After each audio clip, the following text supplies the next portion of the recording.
Agradeço demais a oportunidade de estar aqui, mais uma vez, podendo refletir com vocês sobre algum ensinamento do Cristo.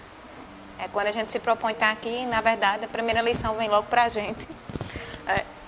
E quando a gente vai, acho que é uma curiosidade, né? Às vezes a gente pergunta, como uma pessoa que vai ministrar alguma palestra, como é que ela escolhe o tema, né? Aí, muitas vezes a gente está aqui e escuta os palestrantes dizer, olha, eu fui motivado por uma mensagem que eu recebi ao longo da semana, né? Eu fui motivado porque um amigo passou por uma determinada necessidade e aí eu vi aquilo ali e isso me tocou e eu fui ver o que é que o Cristo dizia sobre aquilo ali. Então, a gente vive eu sou uma pessoa comum, como vocês, buscando aprender os ensinamentos do Cristo. Então, sempre que a gente se propõe estar aqui, alguma motivação a gente teve para poder conversar, porque a minha necessidade de aprender é a necessidade de muitos também. E eu falo isso porque ao longo da semana eu conversando com meu esposo e eu tenho que definir o tema da palestra de domingo, né? E eu vou ficar por ali, fiquei pensando em qual, e geralmente a gente tem muitas leituras e aí vem à mente algumas leituras que tocou nosso coração, eu digo, possa ser que eu use alguma delas. E aí, ao final, eu vou mostrar qual foi a mensagem que, na verdade, é uma mensagem que me tocou muito e eu disse, um dia ela vai motivar uma palestra, porque é um exemplo muito legal. E aí, eu fiquei pensando, né? E de acordo com início de ano, início de ano todo mundo começa a fazer os pedidos, né? As orações de agradecer a gente faz no final do ano. Começo de ano a gente começa a pedir, né? Jesus, eu preciso de um emprego esse ano, vamos providenciar, eu preciso disso esse ano. E aí começa as ansiedades nossas em pedir. Mas a gratidão pouco está presente no nosso dia a dia, né? Esquecendo muitas vezes de agradecer pelo que temos. Então, foi assim que eu pensei, que tal aprender a ser mais grata, né? Nessa ansiedade do ano que se inicia, eu tenho tantas expectativas do que pode acontecer, mas eu sinto a necessidade de ser mais grata. Mudar o foco, em vez de estar sempre preocupado, mudar o foco para a gratidão. Então, vamos ver como é que a gente aprende mais, né? Com Cristo, que é o único exemplo que a gente deve seguir. Então, sempre quando a gente está com dúvida em alguma coisa, como é que o Cristo faria, ou como é que o Cristo, quando passou aqui, ele deu exemplo disso. E aí eu disse, eu vou procurar no Evangelho, eu vou pegar o Evangelho segundo o Espiritismo, e vou dar do pesquisador e vou colocar lá a palavra gratidão e vou ver quantas vezes aparece, em quais trechos do livro do Evangelho segundo o Espiritismo a palavra gratidão aparece. E aí, para minha surpresa, quando eu fiz uma busca, né, simples lá no PDF do arquivo que tem todo o Evangelho, a palavra gratidão, ela apareceu 2 vezes. E o que apareceu mais foi a palavra ingratidão. Então, na pesquisa, saiu 34 marcações. Dessas 34, 2 eram gratidão e o resto era ingratidão. Eu digo, Jesus, o negócio é grave, porque eu sei eu tenho que falar de ingratidão. Gratidão aqui pouco tem. Mas por que ingratidão? A palavra ingratidão, né? Ela está tão presente. Então, a partir daí eu fiquei curiosa para poder entender nos trechos que a palavra gratidão aparecia e principalmente agora porque a ingratidão e o que a gente pode aprender com a ingratidão. Se ela está lá tão presente é porque é importante, porque é um sentimento que muitos de nós sentimos, que muitas vezes a gente se magoa pelo um não reconhecimento de alguma uma atitude nossa, né? E isso gera uma série de sentimentos ruins que vai tendo vamos dizer, vai se aumentando ao longo, né, da nossa passagem aqui, que poderia, se lá no Evangelho, deve ter uma forma simples de a gente compreender essa ingratidão e poder trabalhar ela, assim como trabalhar a gratidão.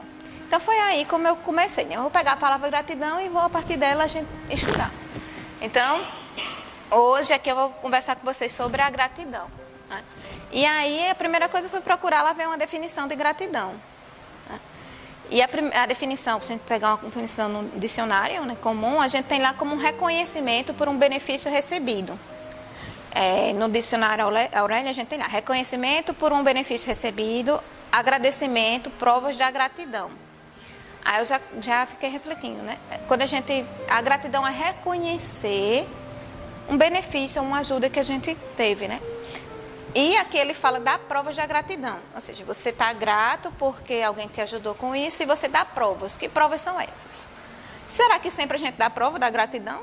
É preciso dar prova da gratidão, né? Isso é uma definição não evangélica, uma definição comum do dicionário. Será que é preciso a gente dar prova da gratidão? Será que o nosso coração e nosso silêncio, no nosso íntimo, já é grato por determinada coisa? Às vezes a gente não precisa externalizar, né? E aí a gratidão não se resume a eu mostrar que eu sou grato. E o mostrar que eu sou grato, ele nasce naturalmente.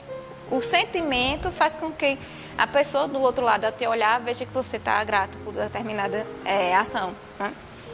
E aí também ele fala assim, que é uma ação de reconhecer ou de prestar reconhecimento por algo que alguém te fez, que é o nosso famoso obrigado, né? Que a gente incorpora no DDM, obrigado. Sempre que alguém te faz algum favor ou te auxilia ali, a gente incorporou o obrigado.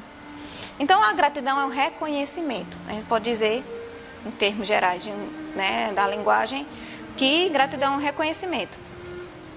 E aí eu fui dizer, tudo bem, isso é um reconhecimento, vamos lá descobrir, vou olhar no dicionário. Já que eu estou fazendo papel de pesquisadora hoje, vou olhar o que é reconhecimento. Aí lá tem lembrança de um benefício, ou o reconhecer, ou confirmar, né? Então, quando eu sou grato, eu lembro um benefício, eu lembro que eu sou grato a alguém. Então, se a gente parar agora e pensar ao longo da nossa trajetória, há quantas pessoas que quando você lembra, você sente um sentimento de gratidão por algum momento dela ter estado ao teu lado, né? Por uma palavra. Então, quando você lembra disso, você tem essa vinculação da gratidão.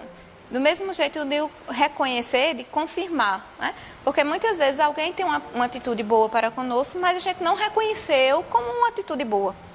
Ou não reconheceu como um auxílio, né? Achou aquilo normal. Então, a gratidão é quando você vê esse sentimento de ajuda por trás.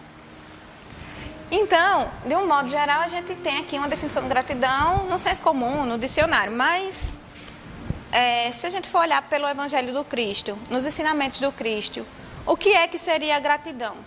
Né? Como é que ela é expressa? Como é que ela é definida? E aí, foi nessa busca que eu fiz lá, a busca, apareceu gratidão poucas vezes no Evangelho, e eu disse, eu vou no livro dos Espíritos também, ver se o que é que os Espíritos estão falando da gratidão, né? E aí eu trouxe pra gente que a gratidão, tomando como base a doutrina espírita, os ensinamentos do Cristo contido no Evangelho, e no livro dos Espíritos, a gratidão, ela está vinculada a duas coisas, tá? Ela está vinculada à gratidão como um pagamento ou uma recompensa, desde que esse pagamento e recompensa, eu vou mostrar no trecho do Evangelho, que as pessoas esperam a gratidão como esse pagamento e recompensa, mas na verdade ela não é um pagamento ou uma recompensa, né? A gente tem que dar com a mão e não ver com a outra. Então, o ensinamento do Cristo é justamente, olha, a gratidão não é uma moeda de pagamento ou de recompensa, né? Então, a gente vai ver. E a segunda vinculação é a gratidão como reconhecimento de um benefício. Então, que você, ao praticar o bem, ou fazer uma determinada ação, a gratidão ela é natural, como reconhecimento. E aí a gente consegue ver, tanto no Evangelho como no livro dos Espíritos. Então, se a gente pegar a gratidão como pagamento e recompensa, a gente tem lá no Evangelho segundo o Espiritismo, no capítulo 13, aparece lá, né?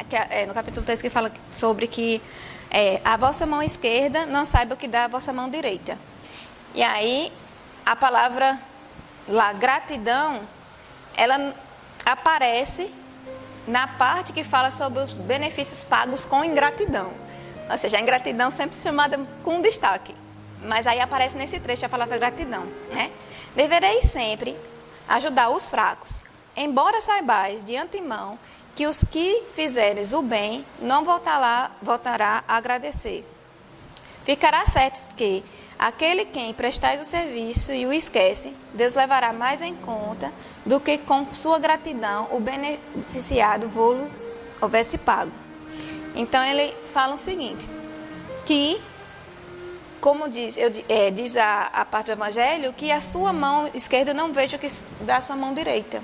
Então, o primeiro ensinamento da gratidão é o ato que você fez de bem, o reconhecimento, você não deve esperar do outro a gratidão como pagamento. Por quê? O próprio Cristo fala. Às vezes, quando você está recebendo, esperando fazer para receber a gratidão como pagamento, né, você já teve sua recompensa.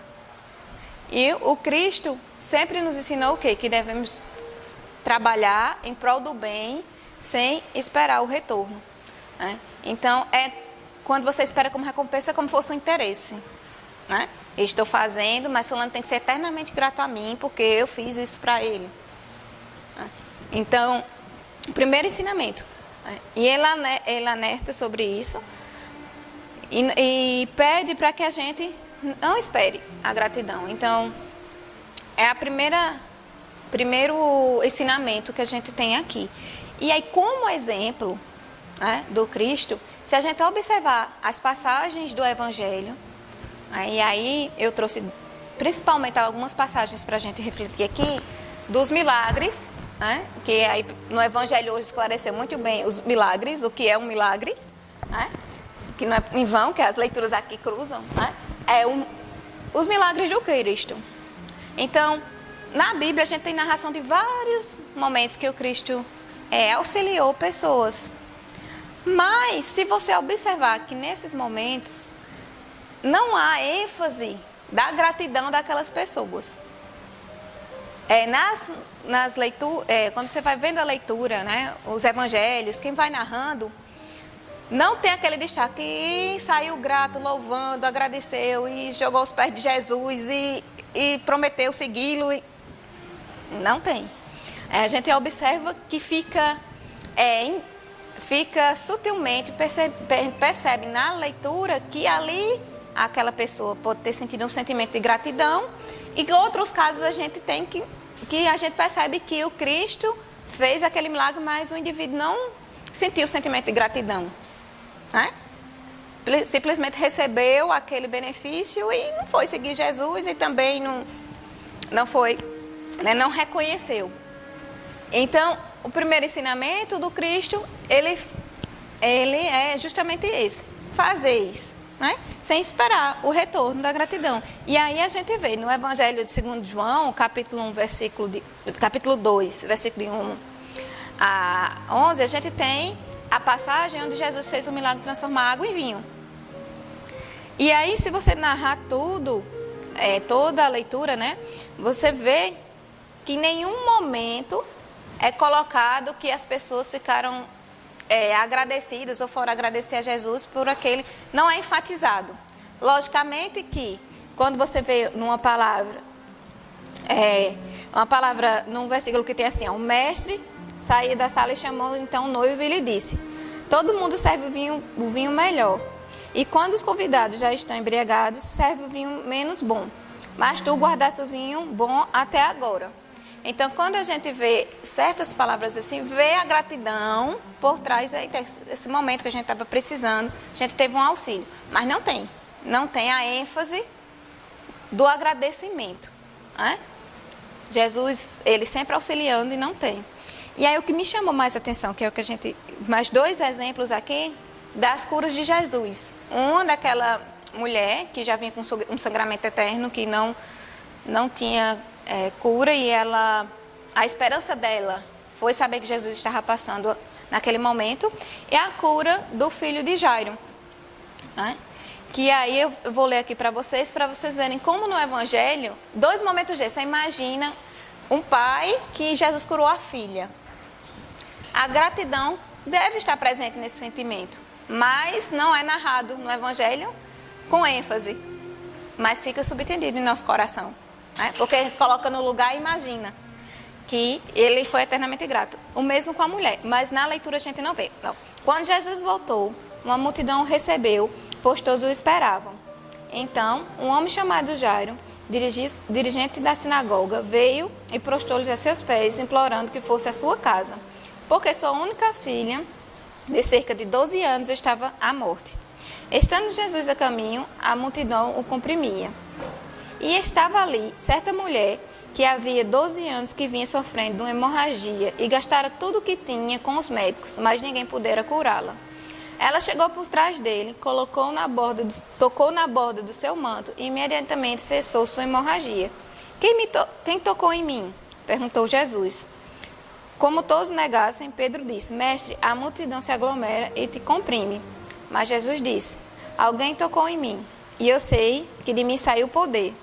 Então a mulher, vendo que não conseguiria passar despercebida, veio tremendo e prostrou-se aos seus pés. Na presença de todo o povo, contou o que tinha tocado nele e como fora instantaneamente curada. Ou seja, a gente viu um ato de gratidão dela, né, de jogar aos pés de Jesus. Mas ela é narrada de forma simples, né, aqui. E aí continua o Evangelho. Então ele diz: Filha, sua fé te curou, vá em paz. Né? E aí continuou nos trabalhos de cura. Então aí continua. Enquanto Jesus estava falando, chegou alguém da casa de Jairo, dirigente da sinagoga, e disse: Sua filha morreu, não incomode mais o mestre. Ouvindo isso, Jesus disse a Jairo: Não tenha medo, tão somente crê e ela estará curada. E quando chegou à casa de Jairo, não deixou ninguém entrar com ele, exceto Pedro, João, Tiago e o pai e a mãe da criança. Enquanto isso, todo o povo estava se lamentando e chorando por ela. Não chorem, disse Jesus. Ela não está morta, mas dorme. Todos começaram a rir dele, pois sabiam que ela estava morta. Mas ele a tomou pela mão e disse: Menina, levanta-te. E o espírito dela voltou, e ela se levantou imediatamente. Então Jesus lhe ordenou que lhe dessem de comer. E os pais dela ficaram maravilhados, mas ele nos ordenou que não contasse a ninguém o que tinha acontecido. Então a gente vê sutilmente o agradecimento, a vontade dos pais de Jesus disse: não conte. E aí a gratidão, ela sempre aparece de forma tímida e mais como um sentimento. Então a gente não pode dizer que a gratidão é dar provas, mas sentir aquele sentimento de agradecimento por esse auxílio. Então, como eu falei para vocês, veio essas duas partes do Evangelho. E no livro dos Espíritos, é interessante que a gratidão ela já aparece como um reconhecimento como de algum benefício prestado. E ainda também no Evangelho, a gente encontra uma passagem onde a gente trabalha lá no capítulo 20, os trabalhadores da última hora. E quando fala da missão dos espíritas. E aí tem uma passagem que é a segunda passagem que a palavra gratidão aparece no Evangelho segundo o Espiritismo. E depois, levar a palavra divina. Os grandes que te desprezarão, aos eruditos que existirão provas, aos pequenos e simples que aceitarão. Porque, principalmente entre os mártires do trabalho, desta provação terrena, encontrareis fervor e fé. Ide, estes receberão com hinos de gratidão e louvores a Deus, a santa consolação que os levareis, e baixarão a fonte, rendendo-lhe graças pelas aflições que a terra lhes destinaram. O que é que ele coloca aqui? Justamente é um exemplo claro de gratidão por receber o consolo através da palavra do Cristo. Será recebido com gratidão e louvores. Então aqui a gratidão ela aparece justamente como um reconhecimento por um benefício e natural. Você sentir o sentimento de gratidão vem natural porque reconhecer esse benefício. E no livro dos Espíritos, na pergunta 665, que fala da lei da adoração, na lei de adoração, que fala sobre as preces para os mortos. E lá a palavra agradecimento, quando Kardec ele pergunta aos espíritos o que deve pensar da opinião dos que rejeitam a prece em favor dos mortos, porque não acha prescrito no Evangelho. E aí os espíritos falam que a prece ela é bem-vinda e os espíritos que recebem essa prece eles são gratos pelas benesses que essa prece lhe traz, de iluminação. A gente, quando estuda a doutrina dos espíritos e lê o Evangelho, vê que muitos espíritos precisam dessa iluminação. E através da prece é que eles conseguem sentir e abrir a visão. Então, eles são eternamente gratos pelaquela pessoa que tirou aquele momento e fez aquela prece. E aí a gente tem o segundo sentido aqui da gratidão, que ela é expressa por Jesus, que é o sentimento de agradecimento por uma benesse recebida. Mas o que aparece mesmo é a ingratidão. Então é importante. Vamos ver como é que Jesus encara a ingratidão e como é que a gente pode definir ou entender o que é ingratidão no nosso dia a dia. Porque muitas vezes usamos a palavra dizendo, olha, fulano foi ingrato comigo. Ah, mas ela foi muito ingrata. Eu ajudei, quando eu precisei dela, ela não fez o que eu fiz por ela. E aí ela foi ingrata. Né? Então, muitas vezes a palavra ingratidão também sai muito mais da nossa boca do que a palavra gratidão. Olha, fulano é um filho ingrato. Né? A mãe lutou tanto por ele e agora que ele está formado, foi embora, casou e não mora mais com a mãe. É um filho ingrato. Mas a gente não sabe se o filho ingrato foi trabalhar fora para sustentar a mãe em casa e dar um apoio ali. Tá? Então, no nosso próprio vocabulário, a palavra ingratidão, ela aparece mais. Mas, no Evangelho, como é que a gente vê lá a ingratidão presente? Né? E também no senso comum, o que a gente entende por ingratidão? Então, do mesmo jeito, lá no dicionário tem característica de uma pessoa ingrata. Qualidade de quem não reconhece o bem que lhe foi oferecido ou a ajuda que lhe foi concedida. Então, muitas vezes, aquele trata a ingratidão como eu recebi um bem, uma ajuda, e aí eu não reconheci que fulano me ajudou, então eu fui ingrato. Mas muitas vezes a gente não reconhece a ajuda, não porque a gente não seja ingrato, mas a gente não percebeu aquilo ali como ajuda. E aí ficou essa inquietação. Então eu não posso dizer que eu sou ingrata só porque eu não reconheci. O que é realmente uma ingratidão? Um sentimento, uma pessoa ingrata, né? Um exemplo bem básico. Assim, por exemplo, eu estou na casa com meu esposo e aí eu derrubo a colher, aí ele, para evitar que eu vá lá, pegue a colher, ele foi lá, pegou a colher para mim. E aí, para mim, aquilo foi normal. Mas eu não recebi um auxílio, ao pé da letra aqui, eu não recebi uma ajuda, um oferecimento de uma ajuda, um bem para evitar que eu fosse lá e me desgastasse, de certa forma. Mas eu não encarei como algo. Já outras pessoas, muito obrigada, né? Você evitou. Então, assim, será que eu posso considerar, porque eu percebi de forma natural aquilo, posso considerar que eu seja uma pessoa ingrata, só porque eu não agradeci naquele momento? Então, o que é realmente que a gente pode dizer o que é uma ingratidão? Então, só o Evangelho do Cristo, mais uma vez, é o Cristo, é o nosso exemplo e guia, quem vai nos dizer o que é que realmente é um exemplo, né? O que é a ingratidão em si. Então, no senso comum, a gente tem a ingratidão como não reconhecimento lá do benefício da ajuda que a gente recebeu. Mas se a gente for olhar lá, na perspectiva dos ensinamentos do Cristo e do Evangelho, o que é ingratidão? E aí, no Evangelho segundo o Espiritismo, a palavra ingratidão, como disse a vocês, apareceu 32 vezes. E aí eu selecionei, fui olhando o sentido, mas toda vez que ela aparece, ela tem o mesmo sentido. E esse sentido, ele está atrelado a 3, que eu pontuei para vocês aqui. Que vamos dizer que são 3 sentidos que a palavra egoísmo, que a ingratidão, ela está atrelada. O que é que ela lembra? Quando eu falo ingratidão, ela está ligada a quê? Então, no Evangelho, ela está ligada ao orgulho e ao egoísmo. Ela está ligada a dores e aflições. E ela está ligada à ingratidão como sentimento de perseverança. E aí, fica curioso, né? Orgulho e egoísmo. Por que aparece no Evangelho a ingratidão como orgulho e egoísmo? É fruto, né? Dores e aflições. E aí foi quando eu vi realmente o sentido da palavra ingratidão. Porque muitas pessoas sofrem por esse sentimento. E lá no Evangelho, o exemplo mais claro, e é onde essa palavra aparece, é justamente na ingratidão filial. Quando o filho, ele não reconhece o esforço do pai. Mas aí a gente vai entender direitinho. E aí eu trouxe para vocês, para a gente conversar aqui, as passagens que tem no Evangelho, onde fica muito clara esses 3 conceitos de ingratidão. Então, quando eu pensar, fulano é ingrato. Então, eu vou pensar, vamos lá, 3 conceitos que o Cristo nos ensinou. Para eu dizer que fulano é ingrato, o orgulho e o egoísmo, ele é uma pessoa orgulhosa, ele é uma pessoa egoísta. Então, se ele é uma pessoa orgulhosa e egoísta, é muito provável que aquele ato que eu fiz de ajuda e eu esperava uma gratidão dele, é muito provável que ele tenha sido ingrato. Porque a ingratidão ela é fruto do orgulho e do egoísmo e ele não percebeu de forma... ou percebeu e não quis me agradecer, porque ele é orgulhoso. Né?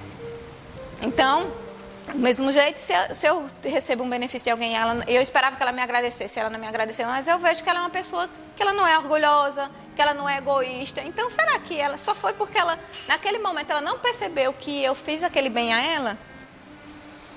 Então, isso nos ajuda a lidar com esse sentimento de ingratidão, que muitas vezes a gente sofre com isso e a outra pessoa nem se deu conta, né? Ela não foi ingrata de verdade. Se ela fosse ingrata de verdade, se ela tivesse reconhecido o benefício, não vou agradecer. Né? E mesmo assim, o que é que o Cristo disse? Não espera o agradecimento. Então, ele está admitindo tudo. Olha, faça. Né? Então, quando a gente está... Primeiro, a gente já está se excedendo quando a gente espera o agradecimento. Mas se a gente já não consegue chegar a esse nível de não esperar, se a gente melhorar já entendendo, já estamos no caminho. Daqui a pouco a gente já esquece de estar esperando o retorno, né? Da gratidão, certo? Então, na primeira parte lá, quando a gente vai falar sobre a ingratidão, Cristo, ele fala lá no Evangelho, aparece justamente nos bem-aventurados aflitos. Né? E aí, ele aparece no Evangelho, no capítulo 5, bem-aventurados aflitos, e aí ele aparece lá nas causas das aflições, nas causas atuais das aflições. E a palavra parece assim. Quando os pais, aí remete à relação pais e filhos. Quando os pais são infelizes com seus filhos, porque não lhes combateram desde o princípio as más tendências, por fraqueza ou indiferença, deixaram neles desenvolver os germes do orgulho e do egoísmo e toda a vaidade que produziram a secura do coração. Depois, mais tarde, quando colhem o que semearam, admiram-se e se afligem da falta de deferência com que são tratados e a ingratidão deles. Então, aí o Cristo veio falar, nesse momento, que o orgulho e o egoísmo, eles levam à ingratidão. Então, muitas vezes a gente não entende a ingratidão dos filhos, das pessoas que estão do nosso lado. Mas, se aquelas pessoas são próximas, a gente tem um compromisso para com elas, de ensinar sobre, de auxiliá-las para que elas sejam pessoas melhores, de trabalhar o orgulho e o egoísmo, parte é nosso compromisso. Né? E aí é o que ele fala aqui da questão do pai e da mãe. E aí, mais na frente, também no Evangelho, você tem lá o capítulo 13, que fala que não saiba a vossa mão esquerda o que dê a vossa mão direita. E é lá que tem a parte dos benefícios pagos com ingratidão. E aí tem uma pergunta, na parte dos esclarecimentos dos Espíritos, tem uma pergunta aqui assim: que se deve pensar dos que recebem a ingratidão em paga dos benefícios que fizeram? Deixaram de praticar o bem para não topar mais com os ingratos? O que é que está perguntando aqui? Olha, eu fiz um bem, aí as pessoas nunca me agradecem. Então, vou deixar de fazer, porque não adianta, né? Eu faço, ninguém me agradece. O que é que o Evangelho vem dizer? Nesse caso, há mais egoísmo do que caridade. Então, você fez por egoísmo para mostrar que você é uma pessoa boa, que as pessoas vão te agradecer. Perde o sentido. Né? Então, há mais egoísmo do que caridade, visto que fazer o bem apenas para receber demonstração de reconhecimento. E não é fazer sem desinteresse. E o bem feito desinteressadamente é o único agradável a Deus. Então, todas as nossas ações, a gente tem que pensar em fazer sem buscar receber da pessoa esse sentimento de gratidão, porque ele vem naturalmente. E se não vier, que no próprio Evangelho aqui ele vem falando, o benefício que você fez, ele não é anulado. E talvez naquele momento você não tenha visto o sentimento de gratidão naquela pessoa, mas os frutos daquele momento, mais na frente, esse sentimento de gratidão há de vir. Então aqui já fala do orgulho como e o egoísmo. E mais na frente a gente tem a passagem do Evangelho que fala justamente das dores das aflições. Muitos pais sofrem por achar que os filhos são ingratos. E aí a gente já conversou aqui na primeira passagem do Evangelho, que tem a parcela do compromisso dos pais. Né? E agora, o Cristo vem justamente consolar, né, explicando para os pais que e para todos nós que a ingratidão, na nossa condição humana, ela ainda nos dói muito. E que ainda precisamos trabalhar. Porque o fundo real não é a ingratidão, mas é o nosso egoísmo e a nossa vaidade esperando o reconhecimento. E aí ele coloca lá que o homem de bem, ele faz o bem por fazer o bem, sem esperar a recompensa. E aí é isso que a gente tem que trabalhar. Trabalhar em cima de fazer o bem, sem esperar. E é muito interessante que nessa parte também ele coloca que essa dor e essas aflições somos nós que criamos, né? Por criar uma expectativa do agradecimento. Então é muito interessante que é uma das dores e aflições criadas por nós, que precisamos ainda aprender e evoluir, né? Para trabalhar e não sofrer, porque a ingratidão acaba sendo um sintoma. É um sintoma do orgulho e do egoísmo, que são as verdadeiras chagas que o Cristo coloca que devemos combater. E a ingratidão como prova e perseverança, né? Sim, outra coisa importante quando ele fala que das dores e das aflições, e aí você vai deixar de ser grato, ou você vai deixar de fazer porque as pessoas não te agradecem, né? Então isso, você está, vamos dizer, o Cristo, ele explica que ao você fazer isso, você está se igualando e acaba anulando. Você está pecando mais, vamos dizer assim, numa linguagem popular, do que o outro. Você está se igualando a ele. Em vez de você mostrar, você, como espírito que já chegou num grau de compreensão, né, do bem, que não importa. O importa é o bem ser feito, né? E a ingratidão como prova de perseverança, no Evangelho a gente tem, justamente quando fala dos benefícios pagos com ingratidão, ele fala assim, mas por que Deus permite, no Livro dos Espíritos, você experimentar, né, a ingratidão? Também no Evangelho, nessas passagens, você tem essa relação. Por que Deus permite que você sofra com a ingratidão? E por que a gente sofre com a ingratidão? E aí, vem lá, muitas vezes é para que você saiba perseverar no seu propósito. Então, sou pai, sou mãe, meu filho, eu achei ele um filho muito ingrato, trabalhei, lutei por ele, mas qual é o teu propósito como pai e mãe? É fazer para ter uma recompensa do teu filho? Ou é você fazer com que ele seja um homem ou uma mulher de bem? E aí quando você é testado, é para você continuar no propósito de esquecer o orgulho, a vaidade, deixar de esperar, aprender que sofre com a ingratidão, mas eu tenho que compreender como é que a ingratidão funciona, e aí ir desapegando desses sentimentos de esperar. É sempre um retorno, certo? Então, como falei para vocês, resumindo toda essa busca sobre gratidão e ingratidão, quais são as lições que a gente tem, né, com tudo isso?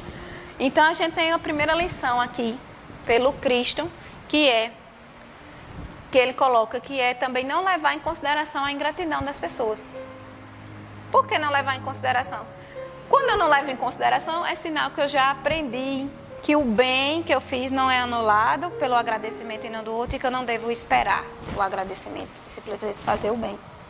Então, o maior exemplo foi Jesus na cruz, onde todos aqueles julgados, Jesus só veio fazer o bem e deixou o sentimento de gratidão em muitos corações, mas naquele momento muitos estavam ali dizendo que era para ele ser crucificado.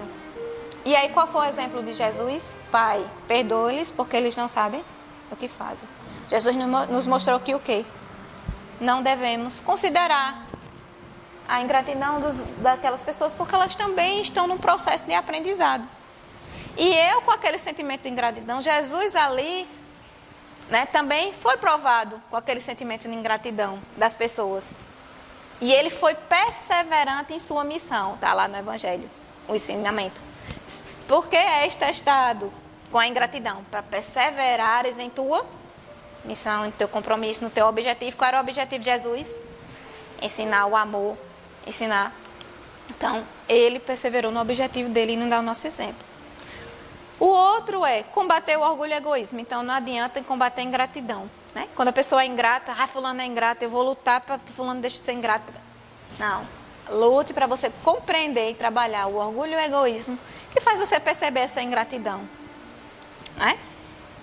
E um terceiro ensinamento dessa nossa conversa aqui. O homem de bem, ele fica feliz por fazer o bem. Então, a felicidade é de fazer o bem e não a felicidade não é de receber o agradecimento. É uma distorção aí. Então, muitas vezes a gente faz esperando um agradecimento e está tudo errado, né? Vamos fazer pelo bem que o Cristo nos colocou. E aí que a gente compreendeu esses dois para finalizar aqui, como é que a gente pode incorporar a gratidão no nosso dia a dia? Né? E aí eu pesquisando, e eu achei interessante porque existem dois autores que eles escreveram um livro e eles desenvolveram a filosofia da ciência da gratidão, que o livro é Como a nova ciência da gratidão pode fazer você mais feliz. E aí são dois psicólogos, um professor de psicologia da Universidade da Califórnia e outro da Universidade de Miami. E as ideias deles eram relacionar a natureza da gratidão, as causas da gratidão e as consequências para o bem-estar da humanidade. Quanto mais você é grato, o que é que isso influencia para o bem-estar da humanidade, para o seu bem-estar, para a sua vida, né? E aí, eles partiram da ideia do seguinte, que a ciência em si, ele achei uma das frases deles, que eles colocam assim, os cientistas estão atrasados no conceito de gratidão. Porque os cientistas estudaram tantas coisas, mas estão atrasados dentro do que a gratidão pode trazer como benesses, né? Para a ciência. E aí ele coloca no segundo momento que é justamente a religião e as diversas filosofias que têm trabalhado a gratidão como um traço de virtude do ser humano, né?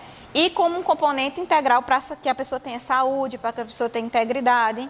Então, muitas religiões e muitas filosofias trabalham, olha, seja grato, porque isso vai lhe libertar, você vai ter, você ter uma saúde melhor. Então, não tem sido o foco da ciência. E eles queriam provar que a gratidão, cientificamente, a gratidão ela faz bem para o homem. E aí ele fez a primeira experiência dele com alguns alunos. Um desses autores fez com alguns alunos. E ele pediu para que um aluno, todo dia, ele escrevesse 5 coisas que ele era grato. E pediu para outra equipe de alunos fazer 5 coisas que estavam insatisfeitos durante a semana. Então, todo dia ele ia lá e escrevia no caderno 5, no outro dia mais 5. Uma galera escrevia coisas que que eram gratos, né, que eles chamam satisfeitos, felizes por ter recebido aquilo, e outros porque estavam insatisfeitos. Quando ele foi analisar, o pessoal que estava sempre anotando as coisas gratas, eles fizeram uma descrição de como melhoraram a saúde, a rotina, os pensamentos. E o outro, como mais tinha se agravado os problemas que ele tinha. E aí ele foi repetindo isso e chegaram à seguinte conclusão, que as pessoas que mantinham um diário de gratidão, elas tinham uma melhor qualidade de vida. E aí ele colocou nesse livro, certo, 10 estratégias, né, que podem te ajudar a incorporar a gratidão no teu dia a dia, para que você possa trabalhar esse sentimento e, consequentemente, né, deixar de perceber a ingratidão e se ocupar de, sim, ser grato por tudo que Deus te dá, pelo teu dia, pelas pessoas que estão ao teu lado. E aí, eu trouxe só para citar para vocês, que eu achei muito interessante, né, o passo a passo que ele dá, que nos leva à reflexão e a gente vai dar atenção para essa palavra que a gente pouco dá atenção. E a primeira, como o exemplo que ele deu lá, é o diário da gratidão. Então, se você puder fazer um diário da gratidão, todo dia, ou quando puder, vai lá e anotar diariamente as coisas que você é grato, certo? Aí eles, qual a utilidade disso? Porque quando você estiver se achando que tudo está errado, tudo está ruim, vai lá olhar o que já tinha de bom, que você foi grato no teu diário, te ajuda a reafirmar o quanto a sua vida é boa. E aí você, por ser mais satisfeito, você melhora, né, a qualidade de vida dos seus pensamentos, está focando nisso. Lembrar das coisas que foram ruins, que ele diz. Que se você não lembra da época que você era desempregado, que você era sozinho, que não tinha saúde, você não valoriza a saúde atual que você tem, você não valoriza o relacionamento com as pessoas que você tem atualmente. Então, de vez em quando, é bom lembrar do que a gente já passou, porque isso te ajuda a reafirmar o quanto você é feliz hoje. Né? O quanto você é feliz hoje e você não percebia, porque não dava atenção, certo? Ele coloca também que você pode fazer um exercício de 3 perguntas de gratidão. Eu achei muito interessante, até já coloquei. Ele coloca lá o espaço para você colocar o nome de uma pessoa que você... que seja do seu convívio, da sua vida, e fazer essas 3 perguntas quando chegar à noite, seguindo o que também o Evangelho diz, os ensinamentos de São Francisco, que é bom a gente deitar e refletir sobre o dia. Aí coloca as 3 perguntas. Então aqui eu vou citar o nome do meu esposo, né? Porque eu estava fazendo essa reflexão. Por exemplo, o que eu recebi hoje de Eugênio? Aí eu vou colocar lá. O que eu recebi hoje de Eugênio? Ele me deu um abraço, ele me deu atenção, ele me ajudou. Aí bora a segunda pergunta. E o que eu dei hoje para Eugênio? Ou seja, a gratidão. Eu sou grata porque ele fez, mas eu também estou fazendo alguma coisa? O que é que eu fiz? Tá lá. E quais os problemas ou dificuldades que eu causei hoje para Eugênio? Então, esse processo de reflexão, faça também que eu seja grato. Porque se eu não causei problema nenhum, obrigada, meu Deus, hoje eu não fiz problema nenhum. Obrigada, meu Deus, que hoje eu consegui tocar ele em determinado momento, determinada conversa. E nesse processo a gente vai desenvolvendo a gratidão. Aí ele pede uma coisa, que não é segredo para nós, que o Cristo nos orienta sempre, que é a oração. E a oração da gratidão. Né? No nosso dia a dia, incorporar a oração da gratidão. Não é obrigado a aprender uma oração lá de papel de agradecimento, mas que meu coração sempre esteja, porque o nosso sentimento de gratidão, ela é essa oração, certo? Aí ele ensina, por exemplo, faça uma respiração da gratidão. Então, em determinado momento do dia, você pare para respirar e veja o esforço que você faz. E ao ver esse esforço, se tornar grato pelo dia a dia, pela saúde que você tem. Né? Aí ele coloca também outro que é os lembretes de gratidão. Então, se você quiser escrever frases de gratidão, para colocar nos lugares que você utiliza, por exemplo, na frente do celular, né? Na geladeira. Porque aí você vendo, se torna aquilo ali mais uma motivação para você lembrar de alguma coisa boa e fazer aquela prece instantânea, sabe? Se comprometer com a gratidão. Dizer, meu Deus, eu vou me comprometer em ser mais grato, certo? É outro item que ele coloca. Usar mais a palavra gratidão, ao invés de tanta palavra ingratidão. A gente usa tanto que o Evangelho é um reflexo do que precisamos aprender e lá a gente viu isso. Outra coisa que eu achei interessante, ele botou simule gratidão. Eu digo, meu Deus, simular gratidão. É o famoso obrigado, né? Por tudo que de tanta gente falar, a gente começa a ser mesmo grato. E aí ele tem o exemplo, né? Todo mundo já ouviu falar, fulano mentiu tanto que acreditou na própria mentira. Então, se eu simular a gratidão, ser sempre grato, uma hora eu já estou me sentindo grato. Né? E a última e mais difícil que ele falou é a gente pensar lateralmente. Né? Buscar ser grato, não só pelas pessoas que nos ajudam, que foi o começo todinho aqui eu falando, olha, lá na definição de gratidão, e o Cristo falou que também quando a gente recebe um bem, a gente tem que ser grato. Mas a gente tem que ser grato só com as pessoas que são boas para conosco? Então não, a gratidão também a gente tem que ser com todos, inclusive aqueles que de algum motivo nos prejudicaram, porque sem perceber também causou um bem. Né? E aí, assim a gente finaliza essa reflexão. Do adiantar da hora, eu acho que dá tempo aqui, 2 minutinhos eu ler a mensagem que me motivou, porque esse livro é bastante interessante.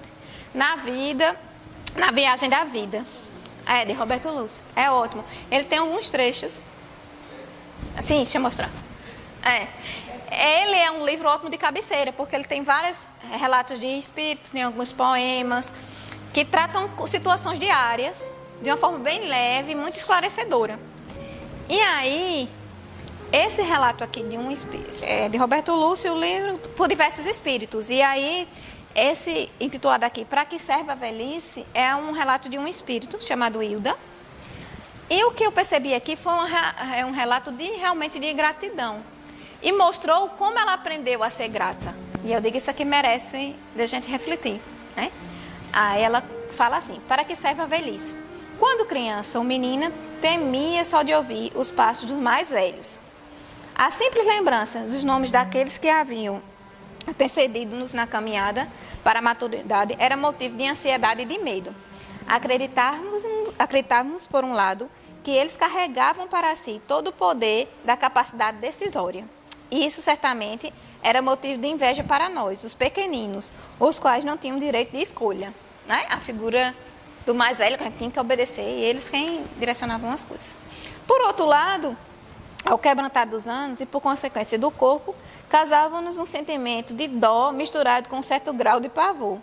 Os corpos encurvados, o andar lentamente, os cabelos esbranquiçados, de alguma maneira lembravam imagens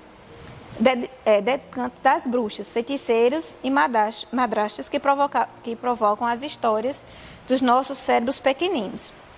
Mesmo numa família como a minha, na qual havia espaço para a cultura e a música alegrava ao entardecer e as noites enluaradas, a velhice era objeto de ambiguidade.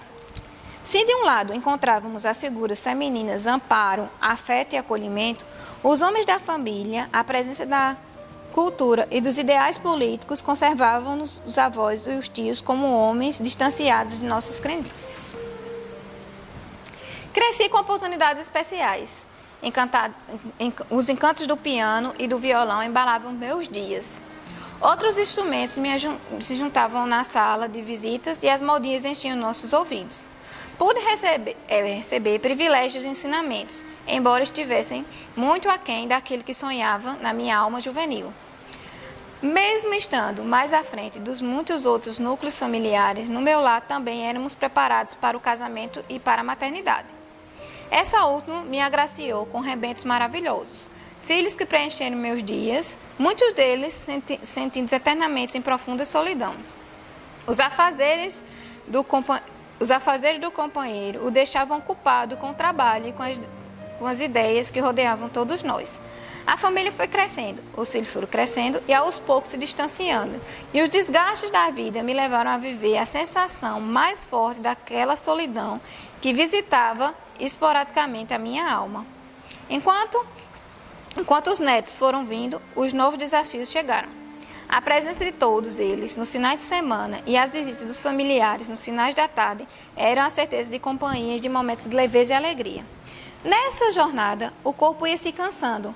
As forças não eram as mesmas, as fraquezas mais pesadas foram sendo substituídas pela leitura e os afazeres mais pesados foram sendo substituídos pela leitura e por outras atividades culturais mais leves. O peso da idade chegava aos traços envelhecidos, já não mostravam juventude todos os dias passados. Vez por outra, no fundo da alma, vinha uma pergunta: para que serve a velhice? Por que tantas perdas? Por que tantos abandonos? Apesar de tantos ao derredor, a minha alma sentia uma saudade inexplicável e as limitações físicas me frustravam de vários momentos. Lembrava então de um texto bíblico de rara beleza que se reportava nos últimos dias do homem na terra e terminava mais ou menos assim: e o corpo volta ao pó de onde veio e o espírito volve a Deus que o criou. Parecia que havia outro jeito, outra forma de caminhar. No entanto, novos conhecimentos e novas trocas de ideias, as conversas com entes queridos me mostravam uma nova visão. A experiência tomava conta do meu ser. Os conhecimentos somados aos anos se transformaram em capacidade de entender e acolher melhor. E tudo me possibilitava exercer paciência, praticar a alegria e dar passos, mesmo que aquebrantados, com meu próprio corpo, em direção ao amor. Hoje, nessa passagem, agradeço pelos meus últimos anos, por todas as informações recolhidas, pelos ensinamentos fragmentados enquanto encarnada e que substanciaram no estágio que me encontro.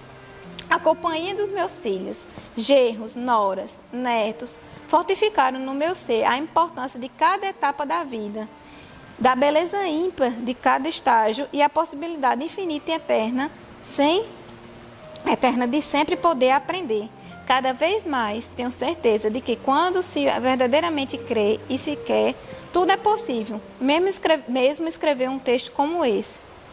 Mesmo que seja necessário contar com almas amigas amparando-me, a conduzir pensamentos de forma organizada e manipular outro corpo na possibilidade de me comunicar com aqueles que foram menininhos e menininhas, filhinhos e filhinhas queridos desta velha mulher.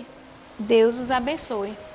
Então aqui nessa mensagem a gente vê um belo relato de gratidão e que cada momento da nossa vida a gente aparece e recebe benesses. E muitas vezes ela na velhice não entendia e para que serve, né? Se eu estou tão cansada, se eu estou tão exausta, não consigo mais fazer as coisas que antes. Mas aí um novo olhar, aí trabalhando o foco diferente, veio o sentimento de gratidão. E aí, a partir desse exemplo, é que eu encerro a nossa conversa de hoje. E que possamos tentar trabalhar a ingratidão no nosso dia a dia, né? Na nossa passagem. E não esperar tanto a gratidão dos outros, mas sim, vamos trabalhar e agir. Que a gratidão é um sentimento tão belo que naturalmente ele surge na nossa caminhada. Muito obrigada.